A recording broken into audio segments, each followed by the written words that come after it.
Hello, आप सबका मेरे चैनल स्प्रेडिंग ला ज्ञान में स्वागत और अभिनंदन है। मैं आज आपको स्वीर प्रक्रिया संहिता का एक इम्पॉर्टेंट टॉपिक जो कि वादों के अंतरण के संबंध में है, धारा 22 से लेके 25 तक उसको बताने जा रही।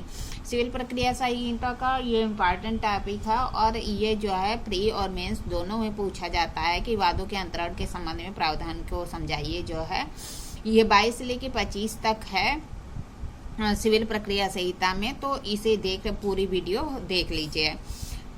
वादों के अंतर्गत ये धारा 22 से लेके 25 है, जबकि सीआरपीसी में भी ऐसा ही प्रावधान है जो कि 406, 407 और 408 में दिया गया है कि मामलों के अंतरण के संबंध में प्रावधान। तो 406 में क्या है, ये सुप्रीम कोर्ट के संबंध में सुप्रीम कोर्ट में जो है वादों के अंतरण के संबंध में जो शक्तियां हैं उसको बताता है। 407 में हाई कोर्ट और 408 में जो है कोर्ट ऑफ सेशन सत्र न्यायालय के मामलों के अंतरण करने की शक्ति के बारे में बताता है सीआरपीसी में 406, 7 और 8 में। जबकि यहाँ पे 22 से लेके 25 में वादों के अंतरण के संबंध में प्रावधान दिया गया है। आइए देखिए सर्वप्रथम की धारा 22 क्या कहती है। कहती है कि जो वाद एक से अधिक न्यायालय में संस्थित किए जा सकते हैं उनको अंतरण करने की शक्ति। अगर कोई वाद है वो एक से अधिक न्यायालय में संस्थित किया जा सकता है तो उसको कैसे ट्रांसफर करने की क्या शक्ति होगी। आइए देखिए प्रावधान। कहता है कि जहां कोई वाद दो या अधिक न्यायालय में से किसी एक में संस्थित किया जा सकता है। मतलब क्या है कि जो वाद है वह दो या अधिक न्यायालय में से किसी में भी संस्थित किया जा सकता है और ऐसे न्यायालय में से किसी एक में संस्थित किया जाता है। मतलब कोई वाद है जो कि दो या अधिक न्यायालय में से किसी में भी संस्थित किया जा सकता है और उनमें से किसी एक में संस्थित किया गया है। वहां पे कोई भी प्रतिवादी अन्य पक्षकारों को सूचना देने के पश्चात, तो कोई भी प्रतिवादी है वो अन्य पक्षकारों को क्या करेगा, नोटिस देने के पश्चात यथासंभव प्रथम अवसर पर, यथासंभव जो प्रथम अवसर है या उन मामलों में जिसमें कि विवादक स्थिरीकरण किए जाते हैं, ऐसे स्थिरीकरण के समय या उससे पहले किसी अन्य न्यायालय को अंतरित करने के लिए आवेदन कर सकेगा। मतलब कह रहा है कि अगर कोई वाद है जो दो या दो से अधिक न्यायालय में से किसी भी न्यायालय में संस्थित किया जा सकता है और किसी एक न्यायालय में संस्थित किया जाता है, वहां पे जो प्रतिवादी है वह अन्य पक्षकारों को नोटिस देने के पश्चात यथासंभव प्रथम अवसर पर और जिस मामलों में फैक्ट इन इशू बनाए जाते हैं वहां पे फैक्ट इन इशू बनाने के समय या उसके पहले ही अन्य न्यायालयों को ट्रांसफर करने के लिए आवेदन कर सकता है। वह न्यायालय जिसमें ऐसा आवेदन किया गया है वह क्या करेगा, अन्य पक्षकारों को यदि हो तो उनको क्या है, उनके आक्षेप पर विचार करेगा। जो अन्य पक्षकार हैं उनको जो है सुनेगा और उनके जो कोई आक्षेप होगी उस पर विचार करेगा और अवधारित करेगा कि अधिकारिता रखने वाले कई न्यायालय में से किस न्यायालय में वाद चलेगा। मतलब कह रहा है कि क्या करेगा कि जो न्यायालय जिसमें आवेदन किया गया है वह न्यायालय पक्षकारों के आक्षेप पर विचार करेगा और विचार करके अवधारित करेगा कि कई न्यायालय में से किस न्यायालय में यह वाद चलाया जाएगा। मतलब क्या 22 क्या कहता है कि अगर कोई ऐसा वाद है जो दो या दो से अधिक न्यायालय में से किसी भी न्यायालय में संस्थित किया जा सकता है, मतलब कि दो या दो से अधिक न्यायालय किसी भी न्यायालय में संस्थित किया जा सकता है, तो क्या होगा कि अब मामला एक न्यायालय किसी में ले आया है पक्षकार, तो एक न्यायालय में संस्थित कर दिया गया मामला, तो जो प्रतिवादी है वह क्या करेगा, अन्य पक्षकारों को जो भी उसके जो है पार्टीज है उनको सूचना देगा और सूचना देने के पश्चात सर्वप्रथम अवसर पर और जिन मामलों में फैक्ट इन इशू बनाया जाता है उसमें फैक्ट इन इशू बनाते समय या उसके पहले ही क्या करेगा, मामले को किसी अन्य न्यायालय को अंतरित करने के लिए आवेदन करेगा। और जिस न्यायालय में ऐसा आवेदन किया जाता है वह न्यायालय क्या करेगा कि वह पक्षकारों को जो कोई भी आक्षेप होगा उसको सुनेगा और सुन के अवधारित करेगा कि कई न्यायालय में से किस न्यायालय में यह वाद चलेगा। अब देखिए धारा 22 का जो है पूरक धारा 23 है। धारा 22 की क्या पूरक धारा 23 है। 23 क्या कहती है कि किस न्यायालय में आवेदन किया जाएगा, किस न्यायालय में आवेदन किया जाएगा, यह कौन बताता है, 23 बताती है। जैसे 23 में प्रावधान है, सेम टू सेम ऐसा ही प्रावधान सीआरपीसी के जो धारा 186 है 186, उसमें भी ऐसा ही प्रावधान किया गया है। ठीक है, आइए देखिए प्रावधान क्या कहता है कि अगर जहां पे अधिकारता रखने वाले कई न्यायालय एक ही अपीली न्यायालय के अधीनस्थ हैं, वहां पे 22 के अधीन आवेदन अपीली न्यायालय में लाया जाएगा। मतलब कह रहा है कि जो ऊपर जो 22 की बात कर रहा था उसके अधीन क्या है कि अगर कई न्यायालय एक ही अपीली न्यायालय के अंतर्गत हैं तो वाद जो आवेदन होगा वह जो है उसी अपीली न्यायालय में लाया जाएगा। मतलब अगर मान लीजिए कि जो है क्या एक डिस्ट्रिक्ट है, कोई भी डिस्ट्रिक्ट, मान लीजिए कि इलाहाबाद एक डिस्ट्रिक्ट है, इसके 2 जिले मतलब डिस्ट्रिक्ट है तो डिस्ट्रिक्ट के 2 जगह की स्थानीय अधिकारिता, मतलब कहीं की भी मान लीजिए कि सोराव हो गया, कोराव हो गया, तो कहीं पे भी दो जगह की अधिकारता हो सकती है। लेकिन वो जो है एक ही अपीली न्यायालय, मतलब कि इलाहाबाद डिस्ट्रिक्ट का जो जिला कोर्ट है, जिला न्यायालय है, उसके अधीन है। तो आवेदन किस में किया जाएगा, तो जो इलाहाबाद का जिला कोर्ट है वहां पे आवेदन किया जाएगा। ठीक है, मतलब अगर कह रहा है कि जो न्यायालय है वह एक ही अपीली न्यायालय के अधीनस्थ हैं तो उस अपीली न्यायालय में आवेदन किया जाएगा। किस बात के लिए, जो वाद है उसको अंतरण करने के लिए।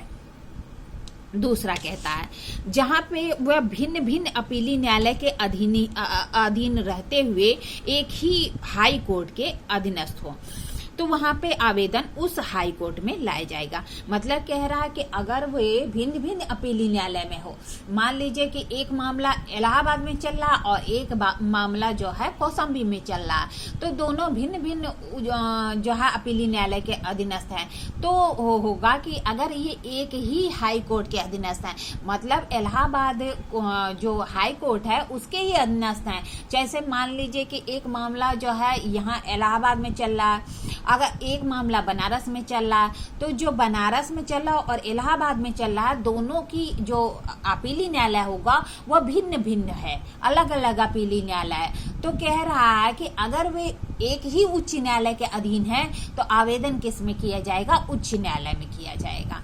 ठीक है, मतलब कह रहा है कि अगर कोई मैटर ऐसा है जो कि एक मैटर इलाहाबाद में चल रहा और एक मैटर बनारस में चल रहा है, दोनों की अपीली न्यायालय अलग अलग हैं, तो वह अगर एक ही हाई कोर्ट के अधीनस्थ होंगे तो उस हाई कोर्ट में आवेदन लाया जाएगा।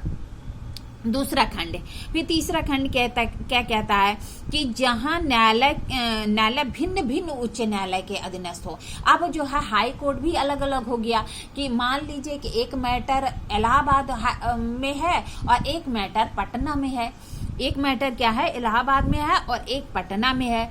इलाहाबाद वाला मैटर जो है इलाहाबाद हाई कोर्ट के जो है अधीन है और जो पटना वाला मैटर है वो पटना हाई कोर्ट के अधीन है। तो यहाँ पे आवेदन कहाँ किया जाएगा, तो कह रहा है कि उस न्यायालय की उस हाई कोर्ट की स्थानीय अधिकारिता में जिसकी स्थानीय सीमा के अंतर्गत सर्वप्रथम मामला संस्थित किया गया था। मतलब क्या कह रहा है कि अगर मान लीजिए उच्च न्यायालय भी भिन्न भिन्न है तो उस उच्च न्यायालय में आवेदन किया जाएगा जिसमें सर्वप्रथम मामला संस्थित किया गया था। पहला खंड कहता है अगर वे कई न्यायालय हैं और एक ही अपीली न्यायालय के अधीनस्थ हैं तो उस अपीली न्यायालय में वाद के ट्रांसफर के लिए आवेदन किया जाएगा।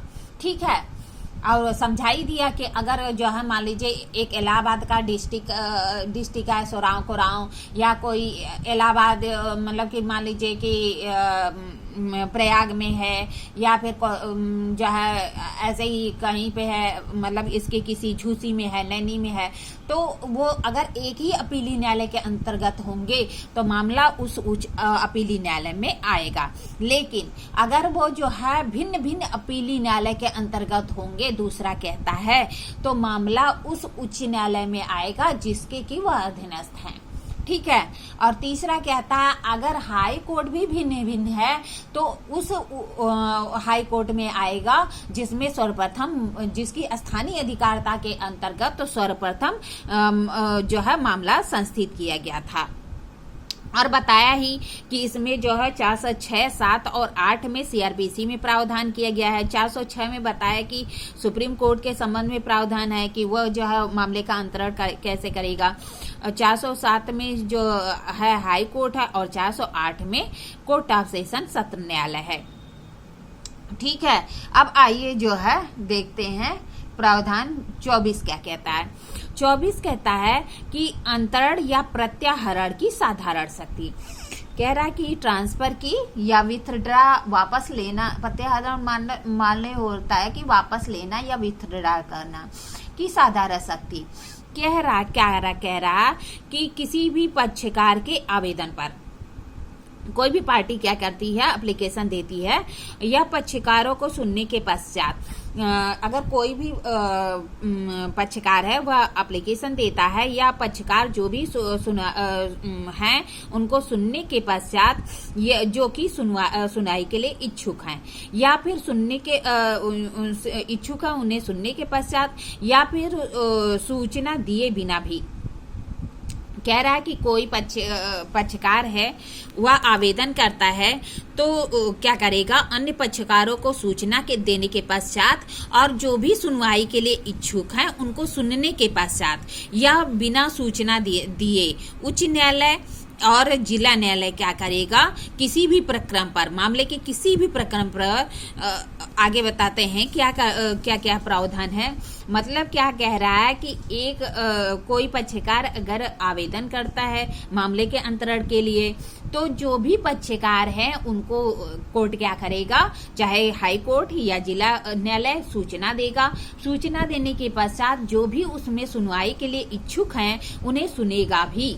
लेकिन हो सकता है कि हाई कोर्ट या उच्च कोर्ट ऑफ सेशन उसे सूचना दे ही ना, मतलब दे भी सकता और नहीं भी दे सकता है।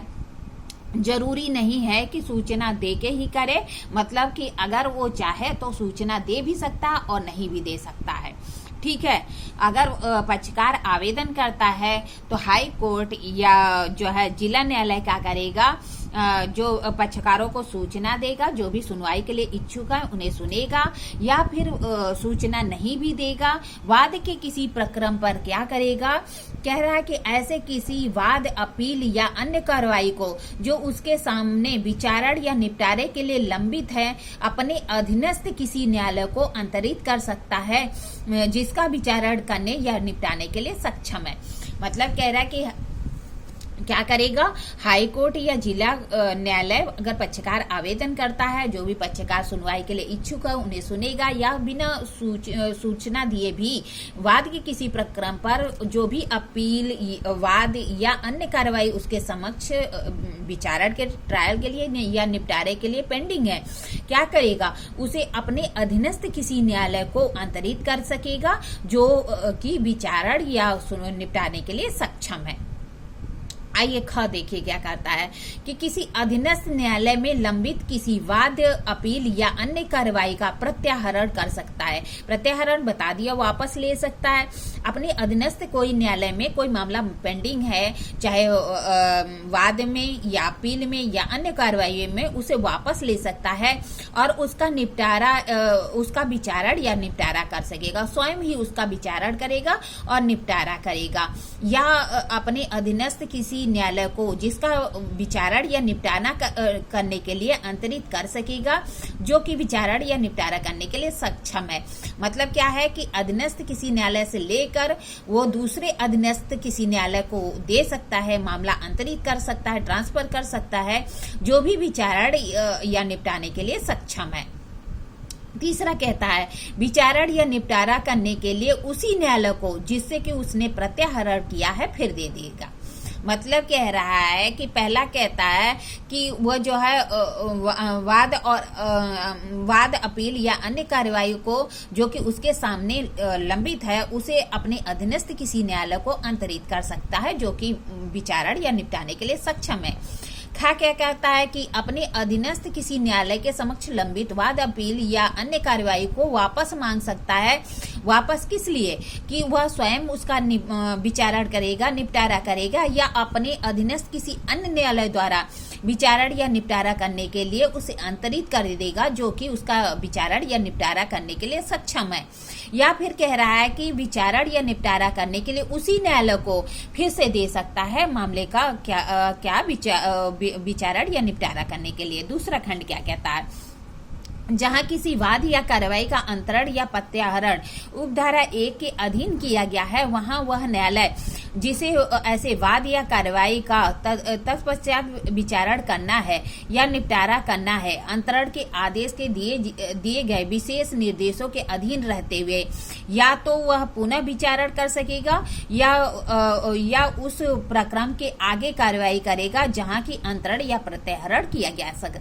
मतलब कह रहा है कि जिस न्यायालय को भेजा गया है वह उपधारा 1 के अधीन किसी न्यायालय को भेजा गया है।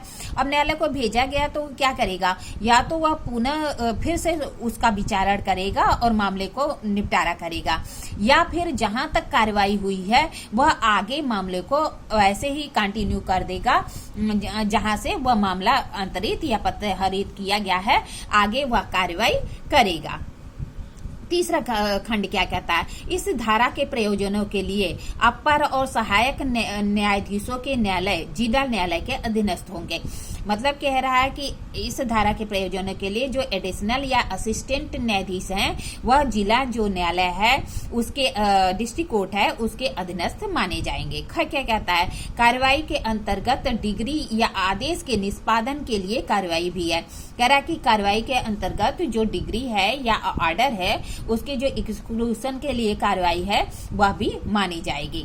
फिर चौथा खंड कहता है किसी लघुवाद न्यायालय से इस धारा के अधीन अंतरित या प्रत्याहरित किसी वाद का विचारण करने के लिए न्यायालय ऐसे वाद के प्रयोजनों के लिए लघुवाद न्यायालय समझा जाएगा। मतलब कह रहा है कि अगर क्या है कि लघुवाद न्यायालय से कोई मामला के अधीन कोई मामला अंतरित या प्रत्याहरित किया गया है तो उस धारा के प्रयोजनों के लिए उसे लघुवाद न्यायालय समझा जाएगा। फिर पांचवा कहता है खंड कि कोई वाद या कार्यवाही उस न्यायालय से इस धारा के अधीन अंतरित की जा सकेगी जिसे उसका विचारण करने की अधिकारता नहीं है। मतलब कह रहा है कोई वाद या कार्यवाही उस न्यायालय से इस धारा के अधीन अंतरित की जा सकेगी जिसका विचारण करने के लिए उसे अधिकारता नहीं है। ये प्रावधान 1976 में जोड़ा गया था और 1 फरवरी 1977 से लागू है। ठीक है। अब क्या है कि मतलब कह रहा है कि अंतरण या प्रत्याहरण कैसे करेगा? तो कह रहा है कि कोई पक्षकार है आवेदन करता है तो और न्यायालय क्या करेगा? हाईकोर्ट या उच्च न्यायालय हाईकोर्ट या कोर्ट ऑफ सेशन क्या करेगा? पक्षकार जो भी सुनवाई के लिए इच्छुक है उन्हें सुनेगा या फिर अगर हो सकता है कि वह नोटिस भी ना दे, क्या करेगा? मामले को जो उसके समक्ष लंबित है या निपटारे के लिए उसके समक्ष लंबित हैं या विचारण के लिए तो उसको अपने अधीनस्थ किसी न्यायालय को दे देगा निपटारे के लिए, जो भी उसका निपटारा करने के लिए या विचारण करने के लिए सक्षम है। दूसरा खंड कहता है अपने अधीनस्थ के समक्ष लंबित वाद, अपील या कार्यवाही का प्रत्याहरण वापस ले लेगा, उसे स्वयं विचारण या निपटारा करेगा, अपने अधीनस्थ किसी न्यायालय को विचारण या निपटारा करने के लिए अंतरित कर देगा जो कि विचारण या निपटारा करने के लिए सक्षम है। फिर कह रहा है कि या तो उसी न्यायालय को जिससे कि उसने मामला वापस लिया है उसी को फिर से दे देगा वाद या अपील का निपटारा करने के लिए। और फिर कह रहा है कि अगर जिस न्यायालय को दिया गया है मामले को निपटारा करने के लिए वह क्या करेगा? पुनः विचारण कर सकता है, पुनः कार्रवाई फिर से शुरू कर सकता है विचारण की, ट्रायल की। या फिर क्या कह रहा है कि आगे कार्रवाई उसी कंटिन्यू कर सकता है कि आगे वह कार्रवाई करेगा जहां तक उसे दिया गया है। ठीक है। और फिर कह रहा है कि जो है इस धारा के प्रयोजन के लिए जो अपर और सहायक हैं वो उसे जिला न्यायालय के अधीनस्थ समझा जाएगा। और चौथा खंड कहता है अगर लघुवाद न्यायालय से अंतरण या प्रत्याहरण किया गया है तो उसे उस प्रयोजनों के लिए लघुवाद न्यायालय समझा जाएगा। ठीक है। अब आ जाइए जो है 25, ये भी इम्पोर्टेंट है। ये क्या कहता है? वाद आदि का अंतरण करने की उच्चतम न्यायालय की शक्ति। अब 24 की जो है हाई कोर्ट और जिला न्यायालय के बारे में प्रावधान करता था जो है, और ये क्या है 25 किसके बारे में प्रावधान कर रहा है, तो 25 जो है उच्चतम न्यायालय के बारे में सुप्रीम कोर्ट की शक्तियों के बारे में प्रावधान करता है कि कब वह वादों का अंतरण करने की उसे शक्ति होगी। 25 क्या कहता है, किसी पक्षकार के आवेदन पर और पक्षकारों को सुनवाई के पश्चात या उनमें से जो भी सुनवाई के लिए इच्छुक हैं उन्हें सुनने के पश्चात उच्चतम न्यायालय किसी भी प्रकरण पर यह समाधान हो जाता है कि न्याय की प्राप्ति के लिए इस धारा के अधीन आदेश देना समीचीन है, तो वह निर्देश दे सकता है कि किसी राज्य के किसी उच्च न्यायालय से या अन्य सिविल न्यायालय से किसी अन्य राज्य के उच्च न्यायालय या अन्य सिविल न्यायालय को कोई वाद, अपील या अन्य कार्रवाई अंतरित कर दी जाए। मतलब क्या कह रहा है कि अगर जो है कोई पक्षकार आवेदन करता है तो उच्चतम न्यायालय क्या करेगा, ऐसे पक्षकारों को नोटिस देगा, जो भी सुनवाई के लिए इच्छुक है उन्हें सुनेगा। सुनने के पश्चात क्या करेगा, उच्चतम न्यायालय को यह समाधान हो जाता है कि जो है न्याय के उद्देश्यों के लिए या आवश्यक है, तो वो क्या करेगा, एक राज्य के उच्च न्यायालय से मामला या किसी अन्य सिविल न्यायालय से कोई मामला किसी अन्य राज्य के उच्च न्यायालय में या अन्य सिविल न्यायालय में संस्थित कर सकता है। मतलब एक उच्च न्यायालय से कोई मामला जो है का अंतरण दूसरे उच्च न्यायालय में कर सकता है। एक राज्य के उच्च न्यायालय से मान लीजिए इलाहाबाद से कोई मामला पटना हाई कोर्ट में ट्रांसफर कर सकता है, या फिर किसी सिविल न्यायालय से कोई मामला किसी राज्य का कोई सिविल न्यायालय है वहां से कोई मामला जो है किसी अन्य राज्य के किसी सिविल न्यायालय में संस्थित कर सकता है। ठीक है, इस धारा के अधीन प्रत्येक आवेदन समावेदन द्वारा किया जाएगा, उसके अनुसमर्थन में एक शपथ पत्र होगा। मतलब कह रहा है इस धारा के अधीन जो आवेदन किया जाएगा वह समावेदन में किया जाएगा और उसके जो है क्या अनुसमर्थन में क्या होगा, एक जो है सपोर्ट में क्या होगा, एक एफिडेविट लगाया जाएगा। ठीक है, फिर तीसरा प्रावधान कहता है तीसरी उपधारा कहती है कि यह वह न्यायालय जिसको ऐसा वाद, अपील या अन्य कार्रवाई अंतरित की गई है अंतरण के आदेश में दिए गए विशेष निर्देश के अधीन रहते हुए या तो वह पुनः विचारण करेगा या फिर आगे कार्रवाई करेगा जिससे कि वह अंतरित किया गया। मतलब वही बात कह रहा है कि अगर जिस न्यायालय को अंतरित किया गया वह चाहे तो फिर से जो है विचारण करेगा, पुनः ट्रायल करेगा, और नहीं तो वह जो है क्या करेगा, आगे मामले में कार्रवाई आगे करेगा जहां से उसे अंतरित किया गया है। फिर चौथा खंड, ये बहुत ही इंपॉर्टेंट है और प्री में हमेशा पूछता है कि इस धारा के अधीन आवेदन की खारिज करते हुए उच्चतम न्यायालय की राय है कि आवेदन तुच्छ, तंग करने वाला और आवेदक को यह आदेश दे सकेगा कि वह उस व्यक्ति को जिसने आवेदन का विरोध किया है प्रतिकर के रूप में 2000 से अनधिक ऐसी राशि का संदाय करे जो कि न्यायालय